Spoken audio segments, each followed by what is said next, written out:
கலைஞர் சொன்னார். என்ன கேட்டார், ஏன்னா பக்தி இலக்கியம் படிப்பியான்னு கேட்டார். ஏன்னா 2 பாட்டு சொல்லி தொலைச்சிட்டேன் அவர் வச்சுக்கிட்டு. நான் பேசாம திருவாசகம் 2 பாட்டு சொல்லிவிட்டேன். விமர்சிக்கிறதுக்காக படிப்போம்ல, இப்ப ரொம்ப கனவு எல்லாம் படிக்கிறேன்னு கேட்டார். இல்லன்னு அவர் சொன்னாரு, பெரிய புராணத்தில் தடுத்தாட்கொண்ட புராணம் ஒன்று படிச்சிருக்கான்னு கேட்டார். வக்கீல் தானே கேட்டார். படிச்சிருக்கேன், கொஞ்சம் படிச்சிருக்கேன். அந்த சுந்தரர்னு ஒருத்தர் வருவார். அந்த சுந்தரர் யாருன்னா, மேல இருந்து அனுப்பப்பட்டவர் சிவபெருமானால. என்னன்னா, நீ கல்யாணம் பண்ணிக்கூடாது, திரும்பி கட்ட வந்துடும். இவருக்கு தெரியல, சுந்தருக்கு மனித பிறகு எடுத்து கொடுப்பாரு. திருமணம் செய்து கொள்ள போகிறார், அதை தடுக்கணும். தடுக்கிறதுக்கு சிவபெருமான் போறார் ரூபத்தில். போன உடனே, நீ எனக்கு அடிமையாக இருக்கிற நீ திருமணம் செய்வதற்கு உரிமை இல்லைங்கிறார். வேறு இடத்துல இருக்க சிவபெருமான். சுந்தரர் கேட்கிறார், நான் எப்படி அடிமை? இல்ல, நீ எழுதி கொடுத்திருக்க சாசனம் அப்படிங்கிறார்.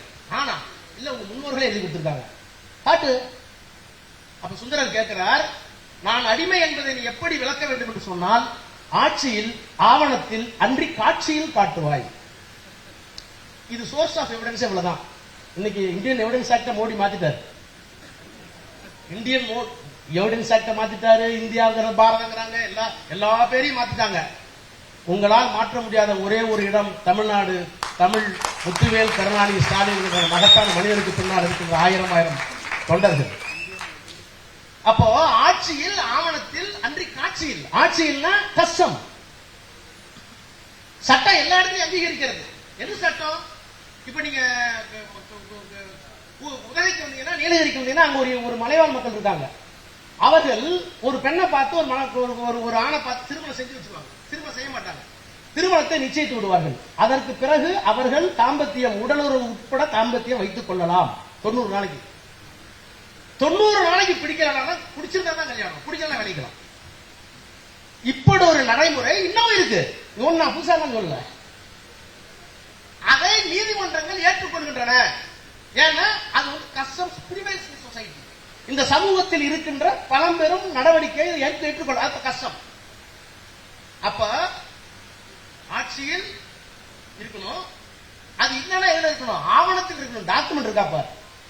அப்படி இல்லைன்னா காட்சியில், ஆட்சியில் ஆவணத்தில் அன்றி காட்சியில். காட்சினா சாட்சி. ஆமா, நான் பார்த்தேன், கொலை பண்ணான் அப்படின்னு சொல்லுங்க. இவ்வளவுக்கும் பிறகு சோர்ஸ் ஆஃப் எவிடன்ஸ் இப்போ இந்தியன் அரசு தான்.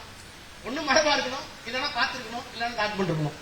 இந்த 3 எவிடன்ஸையும் அப்பவே பெரிய புராணத்தில் சொல்லியிருக்காங்க. நீ வக்கீல் தானே, படிச்சான்னு என்ன கேட்டார் கலைஞர். அப்ப எவ்வளவு பெரிய பறந்துபட்ட அறிவு. நான் சொல்றேன் உங்களுக்கு, நமக்கெல்லாம் அவருடைய அருமை தெரியல. வெறும் 8ஆம் வகுப்பு மட்டுமே படித்த ஒரு மனிதர் இவ்வளவு இலக்கியங்களை படைத்து ஒரு நாட்டினுடைய முதலமைச்சராக ஆகி, இந்தியாவில் இருக்கின்ற மிகப்பெரிய தலைவர்களோடு அளவலாவி, இந்தியாவினுடைய ஜனநாயகத்தை காப்பாற்றி, இந்தியாவினுடைய அரசியல் சட்டத்தையும் காப்பாற்றி, மானுடப்பட்டு கொண்ட ஒரு மனிதர் 93 வயதிலே வாழ்ந்தார் என்பதை எதிர்காலம் நம்புமா என்கின்ற பயம் எனக்கு இருக்கிறது.